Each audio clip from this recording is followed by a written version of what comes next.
Mission accomplished. Big mug of my foot up your ass. Hey guys, Jabba here, and welcome to another Team Fortress 2 video.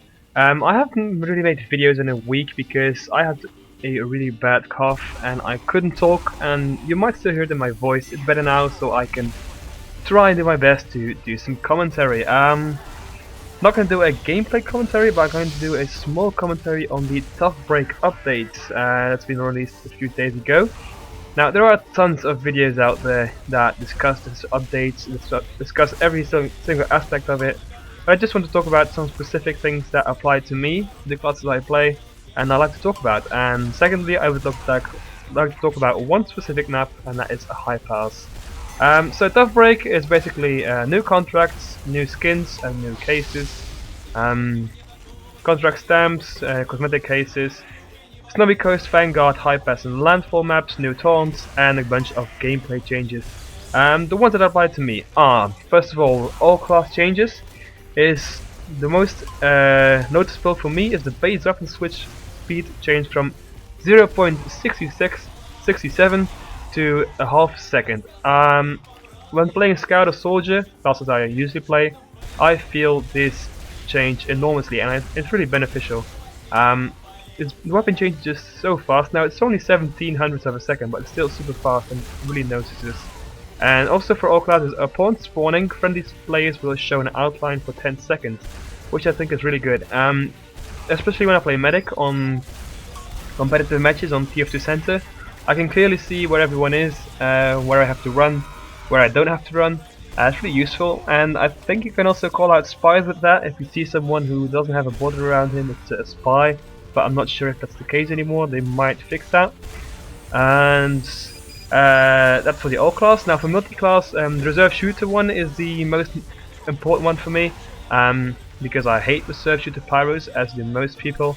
So now you have to be airborne by force. So if you only jump or jump off a ledge, it won't mini crit you anymore. So that's great. It's really good change on that weapon. So really like that one.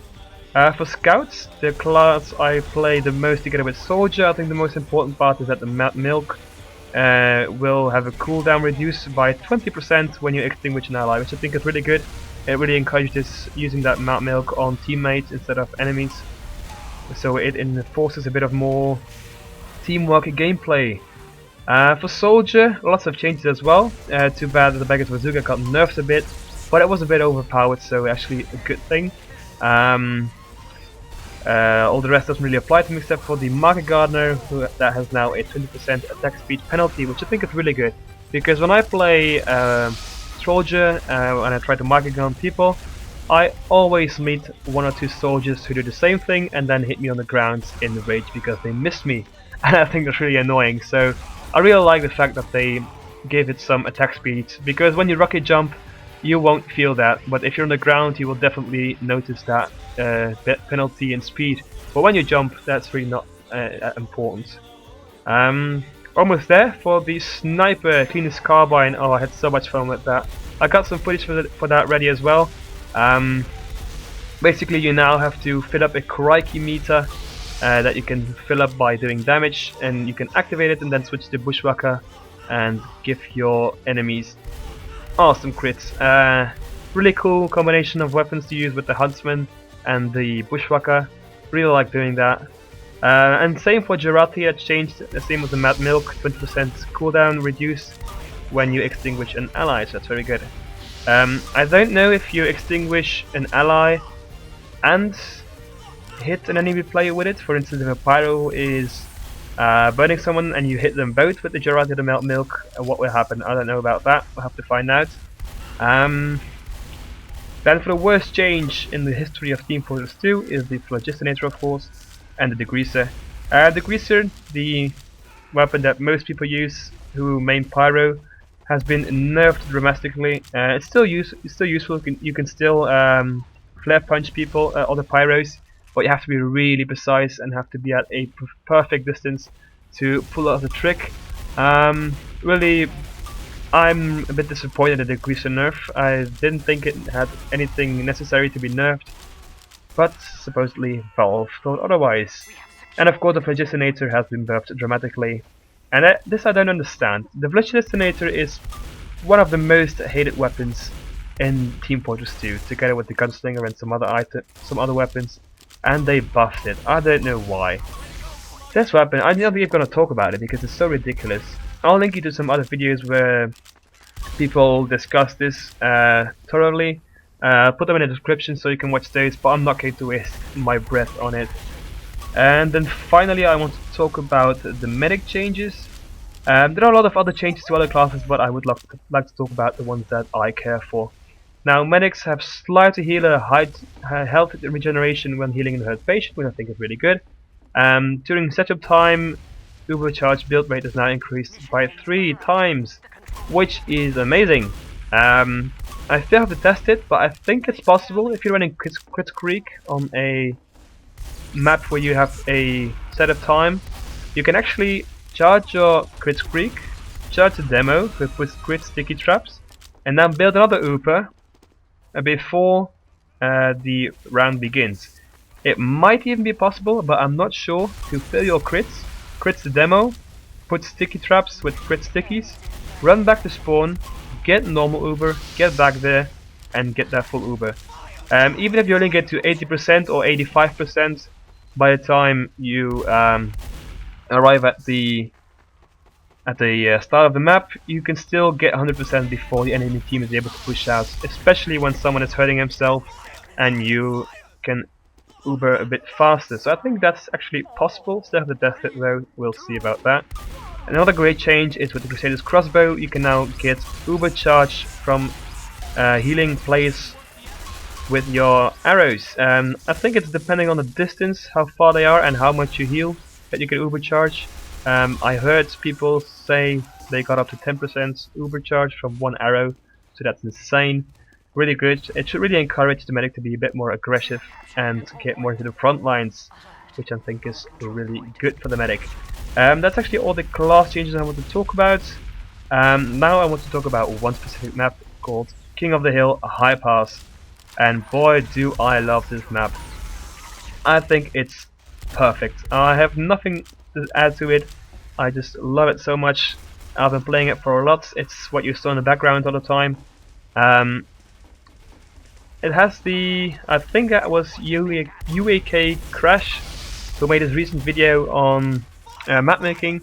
It has a viaduct system. I think that's what he calls it. Not sure if it's that. So you have the spawn, then you have an open area with 3 ways to go to. Then you have another open area. Then you have another set of buildings who keep you away from middle point, and then another area, and then a middle point. I think that's the viaduct principle that he talked about in his videos. But this map is perfect for competitive gameplay. I think it has so many flank routes for spy scouts and soldiers. So many options for sniper to stand on. It's just awesome. It's so dynamic. When I play it, I don't stand still for a second. I just keep going, getting kill streaks all over the place. Of course, in the competitive scene, this will be a bit harder to get kill streaks, but still, it's just an awesome map to play. It's really balanced, what I think at first.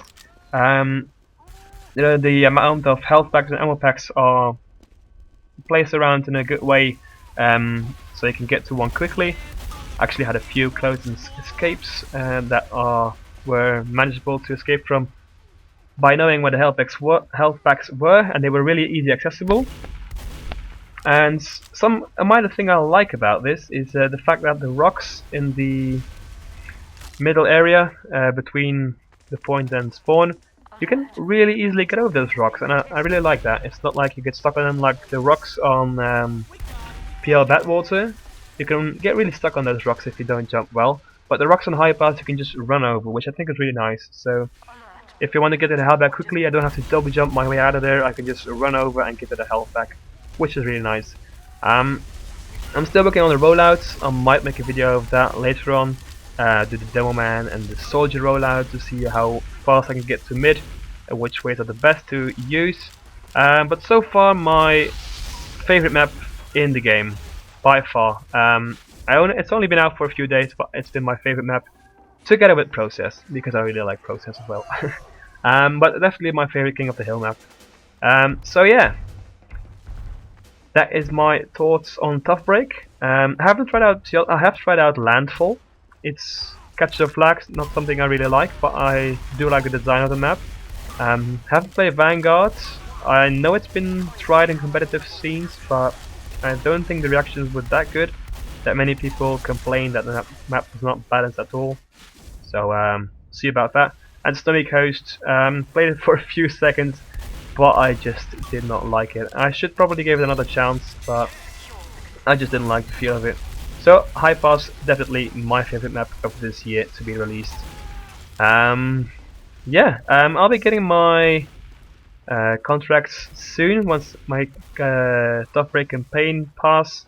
I'll get it soon enough. Don't have any money right now. Should get it in a few days. Hint, hint, Christmas.